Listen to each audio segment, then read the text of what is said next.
2024, and I call this meeting of the Clear Creek Independent School District to order.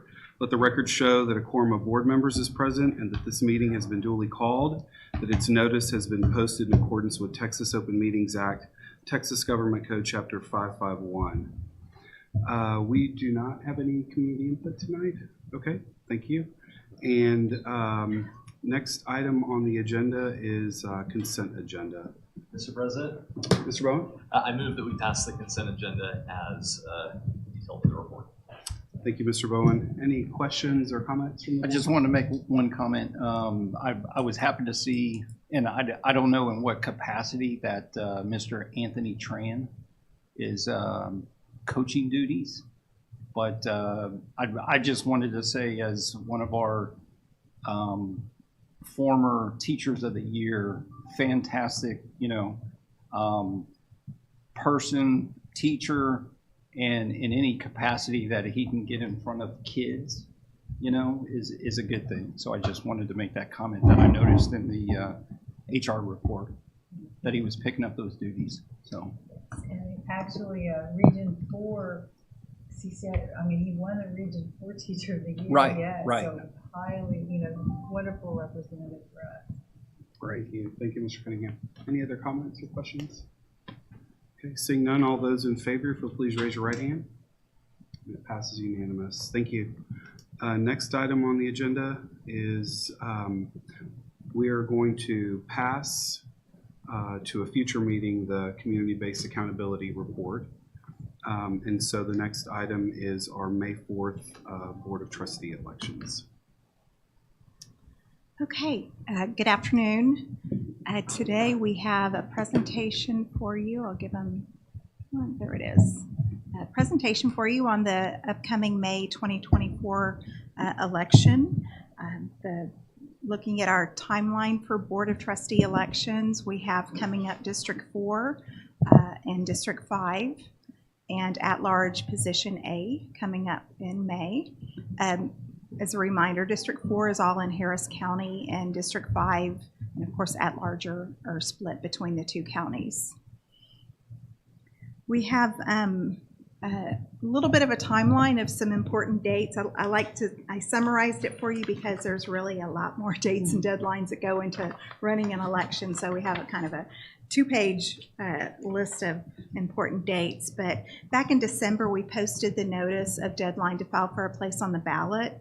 And upon returning last week, we had packets available to candidates to pick up for those that were interested. We will have our election order to be approved at next week's board meeting. The actual deadline for that is February 16th, so we could get it in on the upcoming board workshop in February if for some reason we needed to postpone that. And then early voting runs April 22nd to April 30th, with Election Day held on May 4th. So the Friday memo that I've kind of been keeping you all updated each week, we have received word really back in November that there was a possibility that Harris County was not willing to or not able to contract with school districts and other entities for the upcoming uniform May election date. And on Monday of last week, we received that official notice from them, from the Tanisha Hudspeth, the county clerk for Harris County, that they won't be entering into those election services contracts. So as a reminder, we have about 100,000, a little over 100,000 registered voters in Harris County. We did reach out to Galveston County, who is currently entering into contracts with various entities. They don't have a county election, but they are running the election for Galveston Central Appraisal District, which is a new election coming up. And then City of Galveston, City of Kemah, City of Dickinson, and Galveston County Mud and Water District. So those are the ones that have expressed interest with them. And looking back at administering the election, we were at training in November with the Secretary of State, and we inquired if it would be possible for us to run our Harris County portion and contract with Galveston County for the Galveston County part, and they did say that would be possible. If that was the route that the board wanted to go, I'd want to circle back around and confirm with the details with the Secretary of State. One of the challenges, and my recommendation would be that the school district administer the entire election in May. One of the challenges we have is that we have some single member districts that are split. The single member district 5, which is split between Galveston and Harris. In Galveston County, those voters would be able to do countywide voting, whereas we don't have countywide voting on election day. If we're running it, we have to direct voters to our precinct to vote at a specific polling place. So while early voting, we do have, you can go to whichever early voting place you wish to go to. Election day, it's voters are directed to a certain polling place location. So I think it may cause some confusion on where to vote on election day if we contract with Galveston County and we run the Harris County. So with that in mind, I just formed the basis for the presentation that I'm giving you tonight. So one of the things that we identified really were some of the challenges that were faced in the previous election that we ran, which was the May of 2022 election. The first item, and I'll go into each of these in detail, is really the administration of the absentee ballot by mail process. That was in even numbered years, and we expect it this year as well. The number of applications for ballot by mail is high, and those start coming in January just because of primaries. This is a presidential year, so we have a higher turnout of requests for ballots by mail. We also have, if we are to administer this election, there are equipment and software needs to make sure that we run it appropriately. And then we will need to make voting location decisions for early voting and election day voting, and those are normally put in the election order that the board will approve next week. I'll go into a little bit about the budget and the cost of running the elections, and then we also do have a joint election requirement as a school district. The education code requires us to have a joint election agreement with another entity. And we have usually we use the city of Nassau Bay, and it's really just, we both have our own polling location there. We don't share ballots or election workers. It's just one place that voters can come and vote in both elections. So that is something we don't have finalized right now because there's several entities that have been with Galveston County or with Harris County, and they're now realizing they have to start running their own elections. We have not heard back from Nassau Bay yet either. So a little bit about the absentee ballots by mail. As I mentioned, we do expect to receive. We received over 5,000 applications and mailed out over 5,000 ballots in May of 2022. So the counties will still process those applications for ballot by mail, and they'll send out the notice of rejected applications.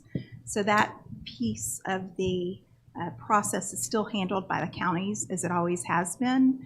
Our voters can track the status of their application online on this ballot by mail tracker. The difference is when the school district runs the elections, we don't have access to add to that system. It's a county system, so our voters can't track their actual ballots to see if they've been, where they are in the process. Our early voting ballot board, one of the things last year is they did not meet until election day. And when you have that many ballots by mail, you have a certain process they have to go through to qualify those ballots. They have to check signatures. They have to make sure that there's agreement between the driver's license or social security numbers.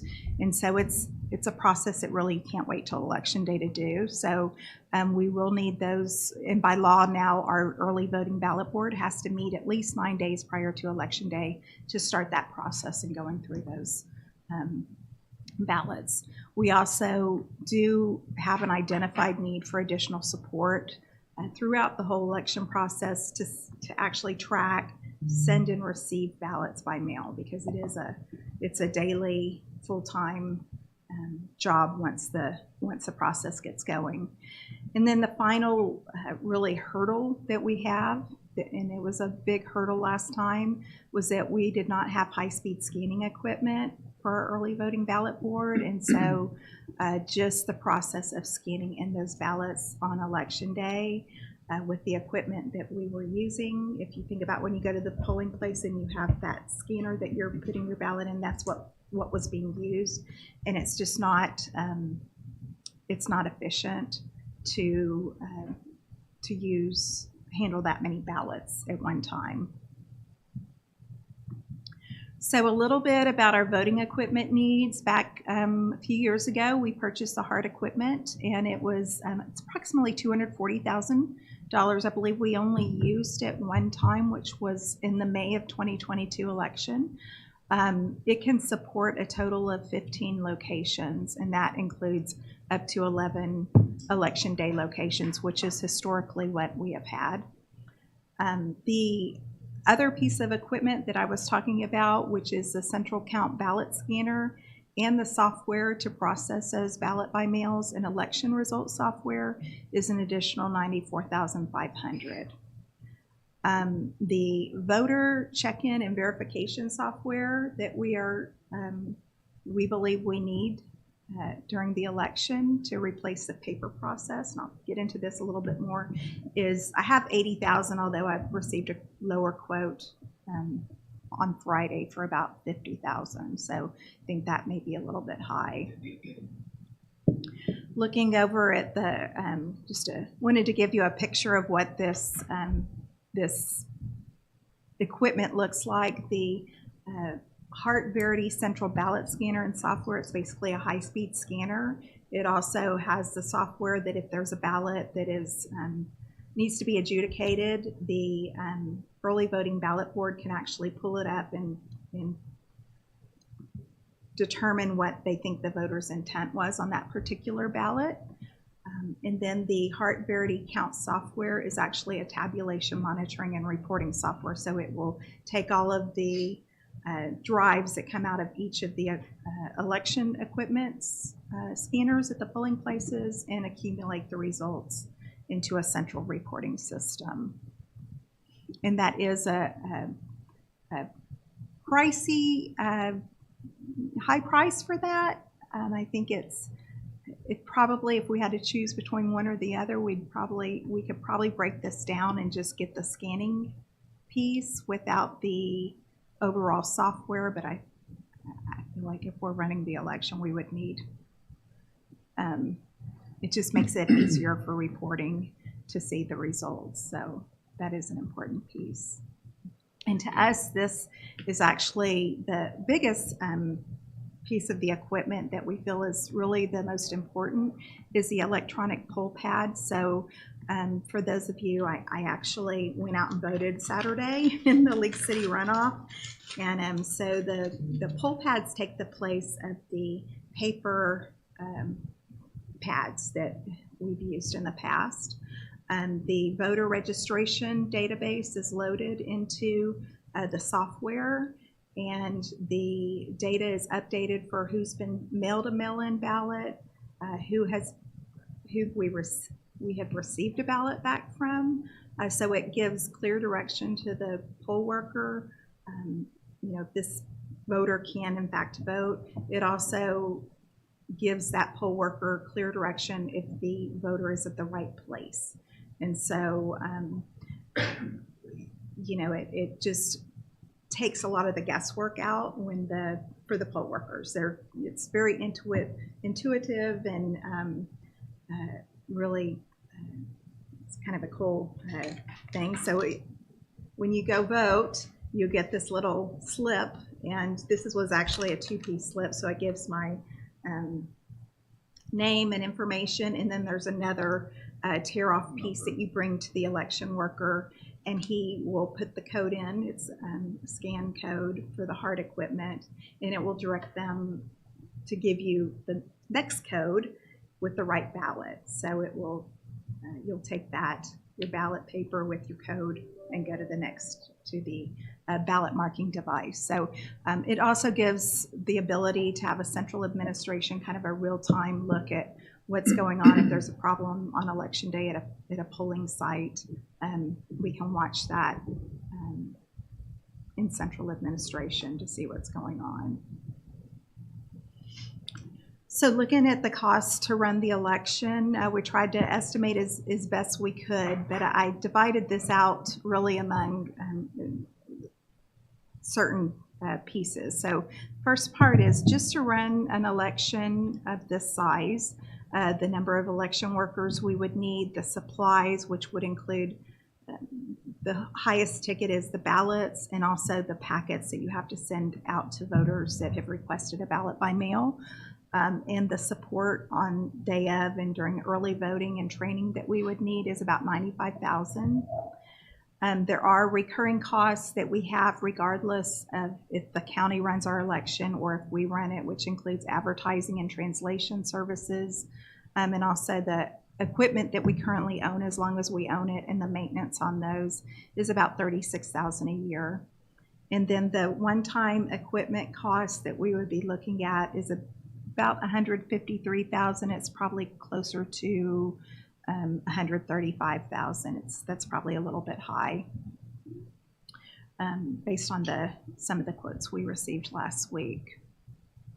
And moving on to polling locations, I wanted to give you a little bit of a historical perspective on where we've had our polling locations at, and keep in mind that we did redistrict, and so we did have to the places you see that we used in May of 2021 changed mainly because of that redistricting. So for early voting, actually I'm going to jump over to the right-hand side with what our recommendations would be. For early voting, we have historically used the LSC and the ESC, and those are popular sites. We get good voter turnout there. We did in the past use Creekside and Westbrook, which, if that's the board desire to have those two additional polling places for early voting, we can definitely do that. There's a little more challenges now at having an early voting place at a school, just because of the security and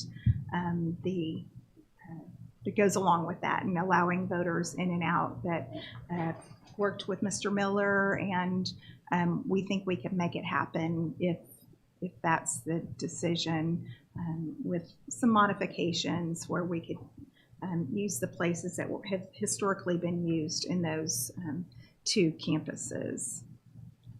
And then on election day, what has historically been done is each single member district we have broken down into 2 precincts and 2 locations. So those I have listed above. I do have the 2C, which is Nassau Bay City Hall, in red because we don't have confirmation on that. But once we can pin that down, then that would be our recommendation so that we can meet that joint election requirement. And the others are really all campuses and the LSC for election day.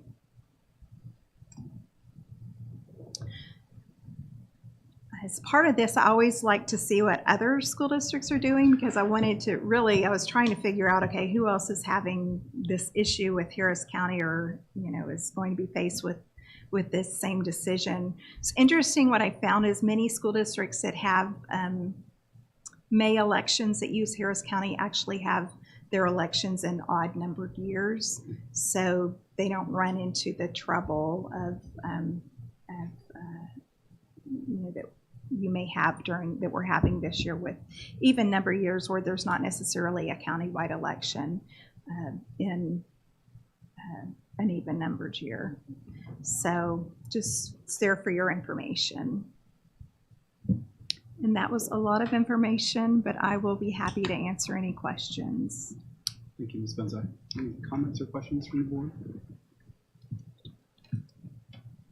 I mean, I'll just say a little shout out to the colleague of ours who was pretty insistent on not selling the equipment.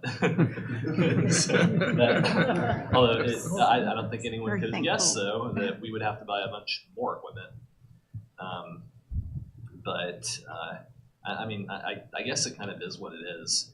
And are the other ISDs that have May elections in even numbered years also having to deal with this, like Huffman and some of the others? I haven't reached out to them. When I was at the election law conference in November, Spring Branch ISD was there. They've historically always run their elections. They were actually meeting with Hart to purchase that high-speed scanner system as well. So they've, I guess, felt the need to do that also. But I have not, I think it was Huffman and maybe Humble, and I have not reached out to them to see what they're doing. So I think one of the challenges that we face is that going from district run election to county election is you start getting a little bit of, it's changing the polling places can cause confusion, because I know our voters are used to, have always voted at this place. And so the counties did great from my opinion on the last elections that they ran, both the board and the bond election. But that is a fear of mine, that you get a little inconsistent on where voters are supposed to go vote. It could cause some issues in the future. Yeah, and I mean, I guess it does help that it's at least at the same places as 2 years ago, but assuming that works out. And I think Nassau-Dale have the same problem, because they have annual elections in May. And so if Harris County isn't running any elections, then they can't have Harris County run them either. So they'll have to run it themselves out of City Hall. I do hate that we have that Galveston election at the, we're going to run into the same problem that we always have, of people having to go to 2 different places on the same day to vote, this time just in Galveston County. But I think 2 years ago, what forced the county into having to run the election was the constitutional amendment.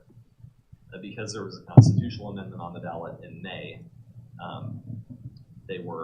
all of the counties were forced to run an election whether they wanted to or not. So this time, that isn't the case. And so Harris County opted out. Yeah. So the law is that if a county utilizes an election administrator, then they are required to run other entities' elections, except in May of even numbered years. However, both our counties now have their county clerk as their election administrator, so they have no responsibility by law to run any of our elections with that. So,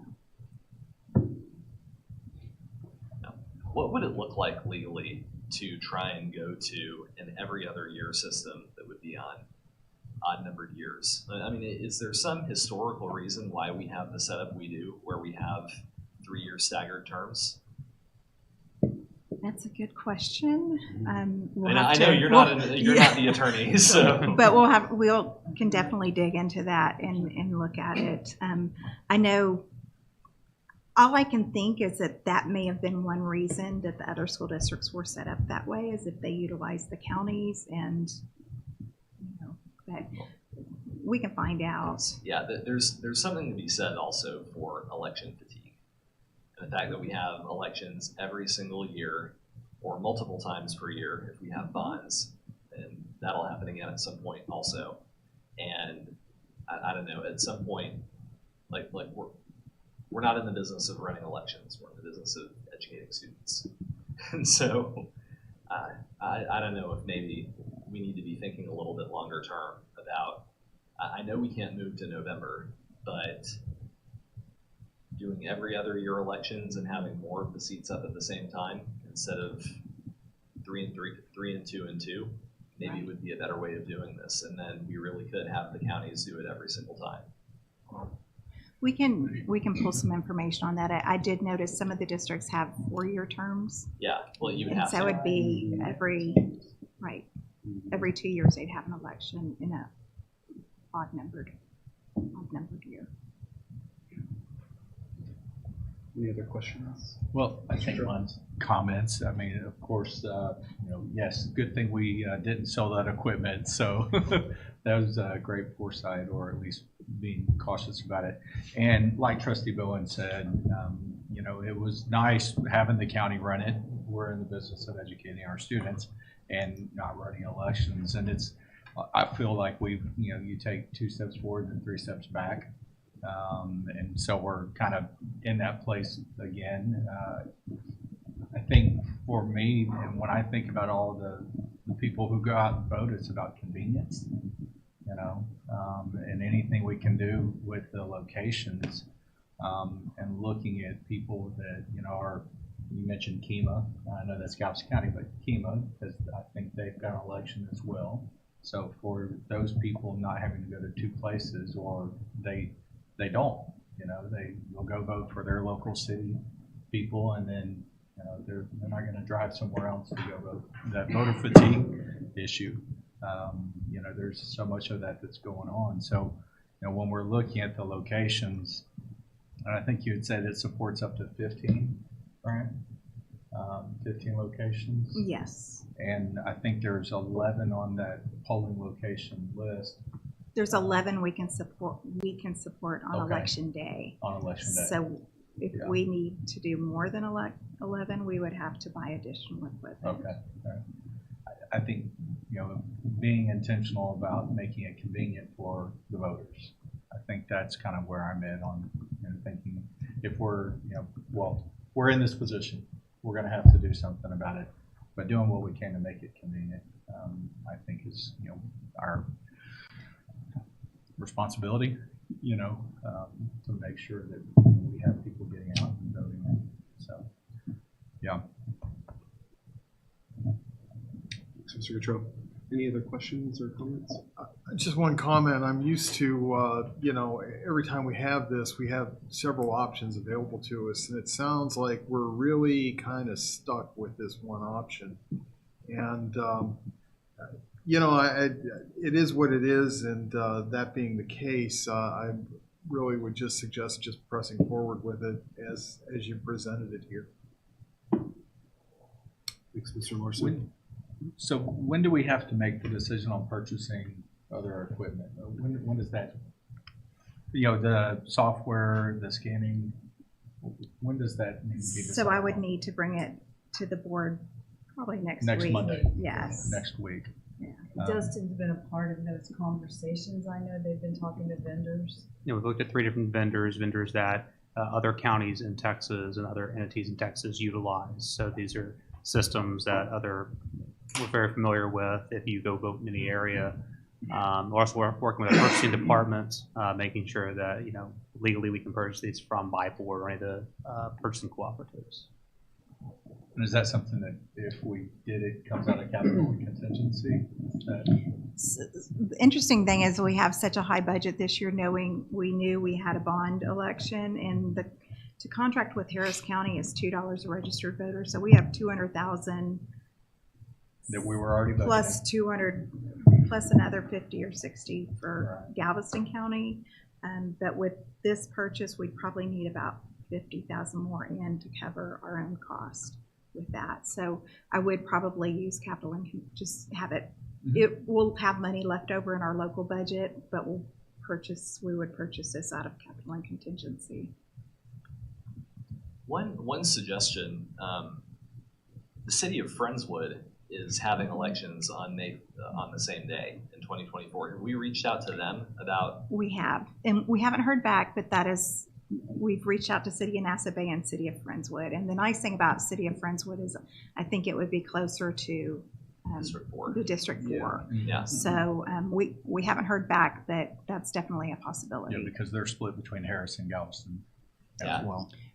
Because what hypothetically, what happens if there is no at-large race, right? Only one person files. It's pretty nice for that person, but whoever that is.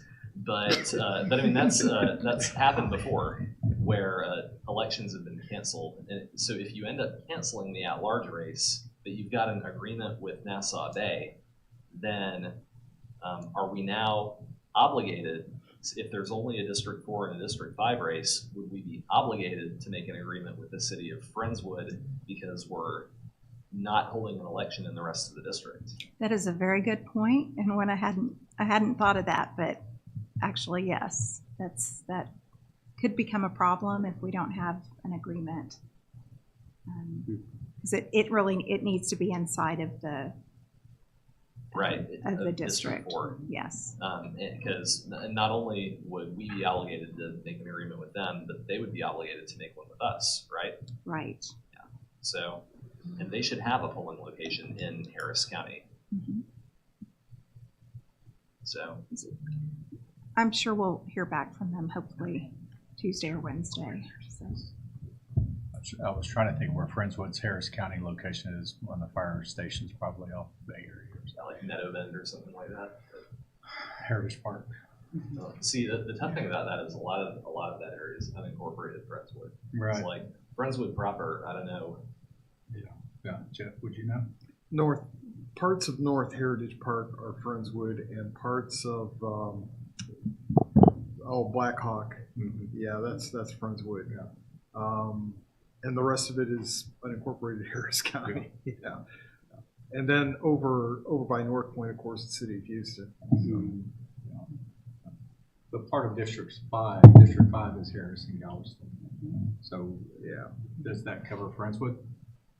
I don't think so. Harris I think County the portion? district, No, the it doesn't. District 5 Harris County No, is all- I think it's all League City. League City actually comes into Harris County. Yeah. It's more than just the one League City precinct. Yeah, it's like Where the stadium is. Yeah. We do have a board. Yeah.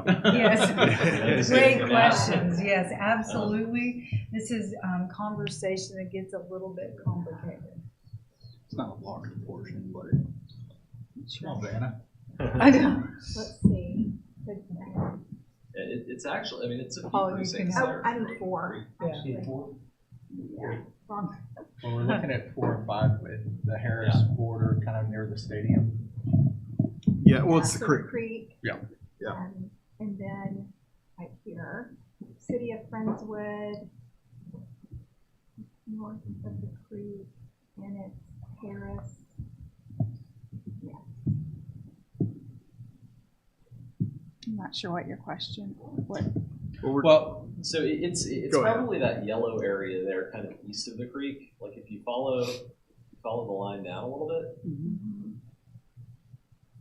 seeing what part of it's overlapping the Harris and Galveston. Yeah. So that's the Harris County part of Friendswood. yeah. Because the Trying to Galveston find the County part of city Friendswood is lines. in Friendswood ISD. Mm-hmm. It's, Correct. Yeah, it's the yellow shaded area that's northeast of the creek. And then northwest of that, where it goes white, that's unincorporated North Carolina. Yeah. Oh, I forgot Yeah, I about don't that. think The Yeah. city lines Part of aren't it's on here, Pearland so also. I'm Yeah. struggling to see. You're right. Yeah, and And when you Pearland go would down have an Dixie election Farm, also. yeah. And usually Pearland has Brazoria County run their election. Yeah. And so if you live in the Harris County part of Pearland, then you will go into, actually go to Tom Reed Library to vote. Yeah. So, So we have Pearland also. Yes. well, except we can't do a joint election with Pearland because they have Brazoria County run their entire election, even though they have Harris County precincts. But Brazoria County can't set up a location in Harris County. So the Harris County precincts actually go to Tom Reed Library in Pearland in Brazoria County to vote in the city election. So that'll be another consideration, is those voters will have to go to Brazoria County to vote for Pearland and then come go to Westbrook to vote in the CCIC race. Yeah. But they've done that before and actually know how to do it. So that's not new for them. Whatever we can do to make it convenient. Any other questions or comments, trustees? I did have just two things. One of them is around safety and security at the polling locations. I think for, really for all of them. But I know we've gotten feedback and questions about early voting locations being in places where students are and the access that the public has to come in to vote. And so I think just asking if we can, to the extent that we can, secure an area that is not something that the public could pass easily, and that we've got security or an SLO that we can, point to as far as ensuring the safety of those locations. That's really the conversation we had, was minimizing the impact on campus operations. Generally gets you out in corridors to where you can set that up, which then affects your fire egress. And so generally the only solution to that would be to have an extra duty officer there to maintain that separation, because in the event of an emergency, you have to be able to exit the building. And so that's really what we're working towards. The best locations for that. Creekside is a good example that they've used the corridor to vote. Yeah. Because it doesn't impact the instruction. Yeah, it's away from everything, so it's actually a great location because it's on the side of the building. It's away from everything. It's by the track. Right. And so And a little different setup at various intermediates have different parking lot layouts, and so we looked at Creekside and looked at Westbrook and looked at several other locations, and so whichever one is selected, we'll figure out a good way of getting in and out and making sure they're secure. Creekside had 1,200 voters in early voting in May of 2021. So it's a popular place. The one issue, if we have Galveston County administer the Galveston County part, I don't know that they could use Creekside as early voting because they have a lot more machines that they set up for their elections, and we would have to give up part of the gym. So the space they need, we would not be able to provide during early voting at a campus. Yeah, there's really not a good place on the west side of League City for Galveston County to run elections. We do have the central support. It just would be a new place. right. But we could use the central support facility over by the I stadium. know we've used the fire station, the League City Fire Station right there at Bay Area in 518, Central but support. I don't know if during early voting Central support is Harris. Okay, If that would sorry, be it's Harris. Harris. It is in. that would be viable. Yeah, so Jason mentioned, and there's a fire station off of Bay Area Boulevard right before you hit 518. And we voted used there. that, We've yeah. used that location before. And I'm glad you asked that question about the schools, safe, security, and then the services as far as like restroom. And I know that thinking back, I think it was 3 years ago, that I was asked that somebody had texted me that was there voting and they needed to use a facility and having accessibility to a restroom as well. So if it's And the election workers. election workers, primarily because they were there for so long, but facilities, and then also think about the audit things, your random audits, things like that you've got a door that obviously has to be unlocked. We historically have not provided restroom facilities for schools. Restrooms generally aren't located in convenient locations, proximity to a safe voting location. They're further into the building, which you've got multiple egress points of that make it challenging for us to provide a secure environment for our intruder detection audit that might happen on election or on early voting day. So yeah, we can look at that, and that might affect our recommendation on which building may need restrooms and maybe need schools on that place to have it. Well, and at least make sure it's communicated out. I mean, if it's the same way it was back then, and we're not providing those services, just making sure it's communicated out to all the poll workers that, hey, if you're at this location, you know, you need to use facilities before you come, but again, It's a you know, long day for bowling. it's a long day Yeah. for I them not think to be able to. they're badged in, they're fingerprinted, so I think We can do some. we differences. can handle It's the that. public- General public, it becomes a much more challenging. Make sure everybody's on the same page. Yeah, well, yeah, I mean, that makes it, if the district is running the election and they are working for the district, and so it shouldn't be a big deal to get them background check, make sure they're badged in and everything like, so at least the election workers can go in and out of the building and use the restroom. It's the voters who pretty much need to be told, there's no restroom here for you, like, you're not gonna be here for that long, vote, come out. Yeah, just make sure it's communicated, but Yeah, what I worry about is the setup they had at Westbrook last time, where it was the library that was kind of like, there was a section of the library that was split off from the rest of the library. I think it worked a lot better when Westbrook was the gym, and that was the polling location. And I think that's just the problem, is It is that just too giving much up of this the restroom. gym, you know, for the student. And some of the conversations we had is Westbrook also has parent pickup and drop off in front, which makes it not the best location to be doing it, where, but the corridor, like they do at Creekside, out towards the parking lot Yeah. at Westbrook, would be similar to what we would try to do at both locations. The restroom, if we've got the restroom issue solved with it being our employees, and we can do background checks, that kind of thing, we change that. People voting aren't there long enough, you know, maybe that we end up with a split. Best case scenario. We did look at the gyms. They just spent a good 8 weeks without gym because the gym flooded, and there's a lot of resistance on eating up any instructional areas that we need.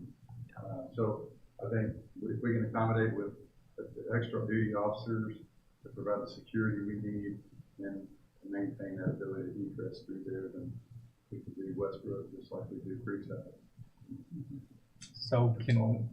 So maybe Monday, you know, you talk about extra security, so what does that look like on the budget, so that we can maybe kind of have an idea, you know, the equipment and then extra SLO officers, you know, what is that giving? I didn't add SLO officer costs into this, but I mean, we can figure when y'all that out. talk and figure out kind of what it's going to take to provide that kind of safety, security, and service in that area. You know, if it's a couple extra officers and how many hours, how much it's going to cost. Let's just look at the big picture.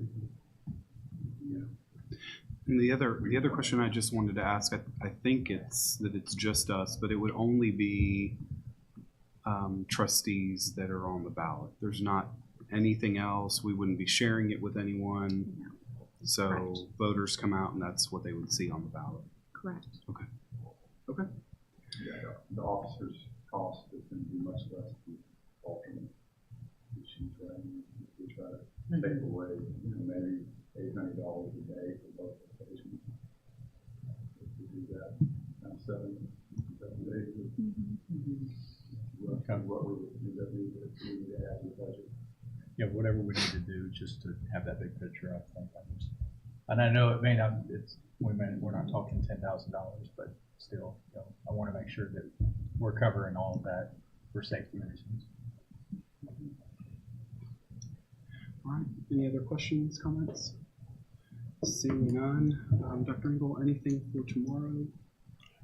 No, we canceled for tomorrow, as the entire Houston area, the greater Houston area has, including Galveston ISD. We had a Region 4 call that Mr. Miller and I were on.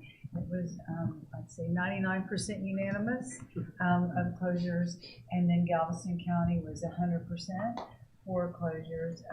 College of the Mainland and San Jack are also both closed. They're communicating that out, and we followed up with the communication just to our high school parents. But so all of that's closed. We have a Region 4 call tomorrow at 1. I'll get back on that. Then we'll have a Galveston County call at 1:30. We anticipate, per the weather information yesterday or today, that we should be okay for Wednesday. So but we would not make a call. We're just going to look at that and see what the weather does.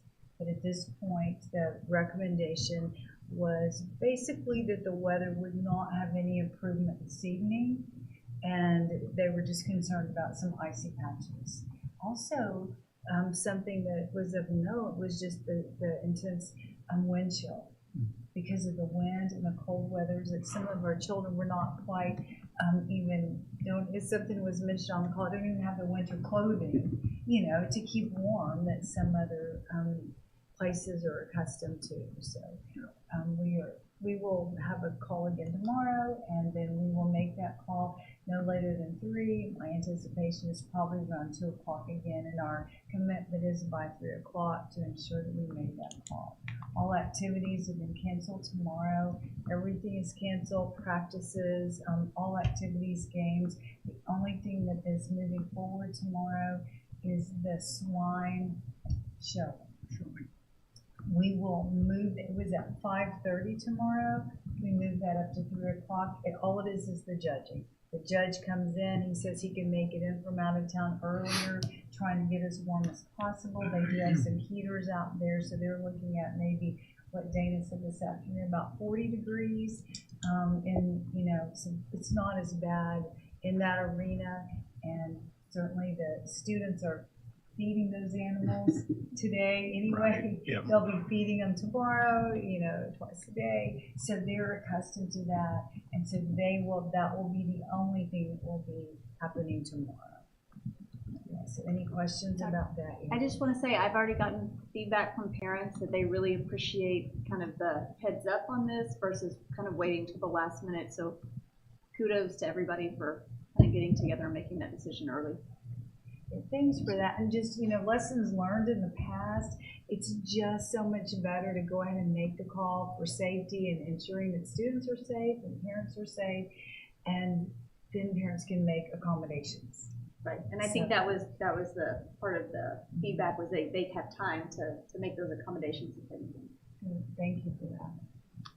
Thank you. Thank you, Dr. Engel. Thanks to the board. With no further business, we'll adjourn at 5:17.